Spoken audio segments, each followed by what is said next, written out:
ছেলেরে প্রশ্ন করে, তোর কাছে তোর বউ বড় না আমি বড়? আছে না নাই? এটা একটা প্রশ্ন হইল। তোর বউ বড় না আমি বড়? দুইজনেই বড়। তো এক ছেলে সুন্দর উত্তর দিছে, আমার কাছে ভালো লাগছে উত্তরটা শুনে। এক মা প্রশ্ন করছে, তোরে এতদিন আমি লালন পালন করে বড় করলাম, জীবন যৌবন তোর জন্য শেষ করলাম, আজকে বউ পাইয়া বউ তোর আপন হয়ে গেল।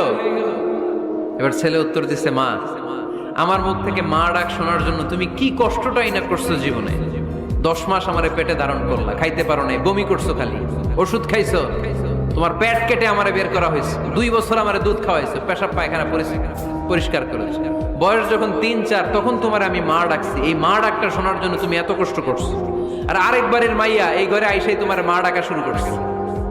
যেই মেয়েটা তোমারে মা ডাকে সে আমার আপন হবে না কেন মা? ঠিক কিনা? এই মা ডাক শোনার জন্য তুমি এত কষ্ট করলা।